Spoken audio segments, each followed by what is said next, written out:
Okay, so in this I've combined all about the breakdown of lipids that I'm going to cover in videos.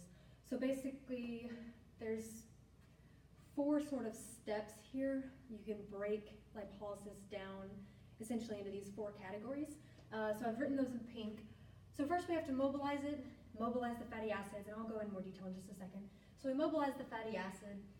This is in the adipose tissue, it enters the bloodstream, and then we actually process those fatty acids in order to get energy from them in the cells, in the mitochondria of cells. So at some point it's entered the cell, and then the second step we have to prime the fatty acid to actually tell the body, to tell the mitochondria that we're ready to take that fatty acid into the mitochondria to begin beta oxidation, which is the goal of breaking down our lipids. So we have to prime it, and once we prime it, we have these 2 borders, the outer and the inner membrane of the mitochondria to get past. So that's the 3rd step, the 3rd overall step, and that's the carnitine acyltransferase enzymes. So then once we finally have our fatty acid inside the mitochondria, we perform beta oxidation. So when and why and where and everything about this pathway. If you're hungry, you burn through your glycogen pretty quickly, and then you start gluconeogenesis. But as we've said, the body is smart. It knows that you can't sit there and atrophy your muscles all day if you're not feeding your body meals over the course of several days. And so eventually you start breaking into your fat stores.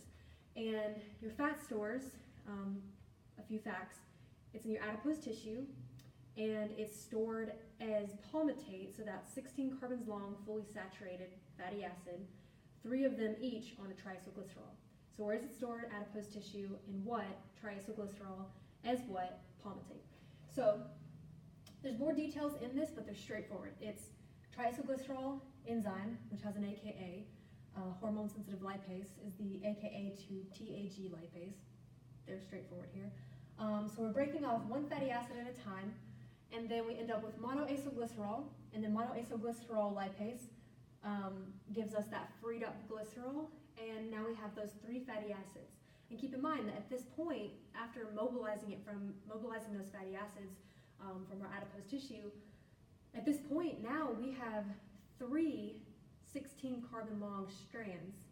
How many, if we get most of our energy from the TCA cycle, then, and that's starting with a 2 carbon long acetyl-CoA, think of all the implications here for getting a ton of energy from our fat stores. Instead of just 2 at a time, we're actually getting 3 times 16. So we get the fatty acids that are expelled from the adipose tissue, they enter the bloodstream, and then through the bloodstream, we end up getting them absorbed into a cell. So that's kind of what this is showing here. So once we're in the cell, the fatty acid, this is our priming the fatty acid step, because it can't just get into the mitochondria. So once again, we have this theme of the mitochondria is very selective in what it lets in. So we have the fatty acid, and we have to tack on a CoA. So this gets really complicated in here, so I've made sure to kind of color code the trade-off of carnitine and CoA. So the first step here, you add on the CoA, so this is priming it.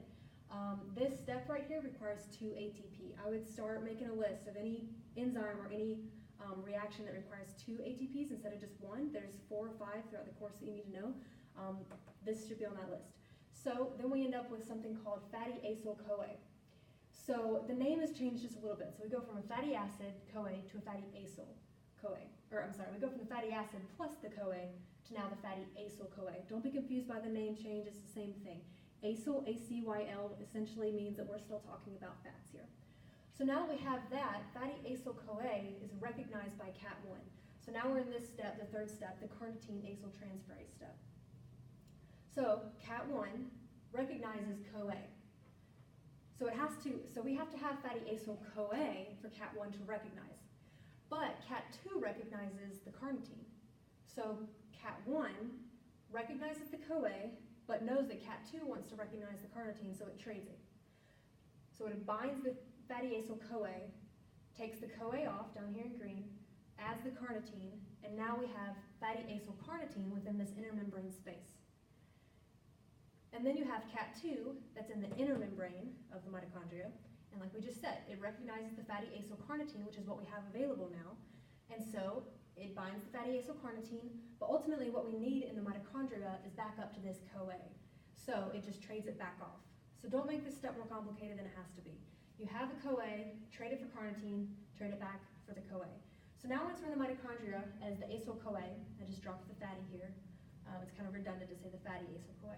So the fourth and final step of lipolysis is beta oxidation.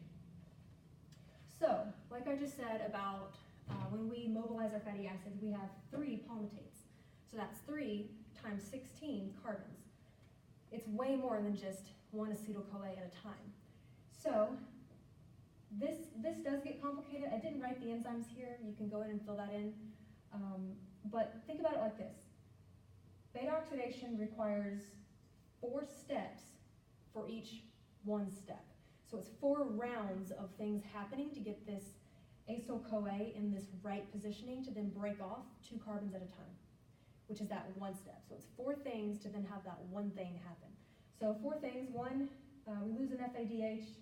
2, the second one, we add water, then we lose an NADH2, and then we add CoA as our last step here via the enzyme thiolase. So once we've added that final CoA, that's that 4th readying kind of step that we've done to this 16 carbon chain. And now as that last step, we can actually take off 2 carbons.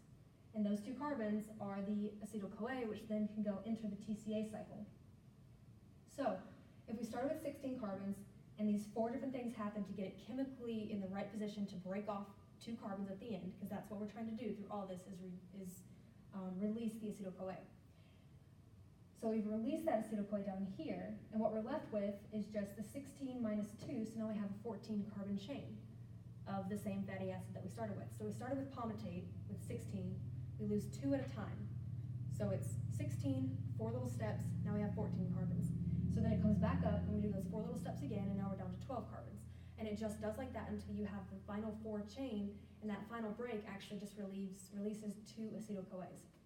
And all that acetyl-CoA, because you're getting 8 per palmitate, and there was 3 palmitates per fatty or per triglyceride, so you're just getting pumped full of acetyl-CoAs to help stimulate the TCA cycle.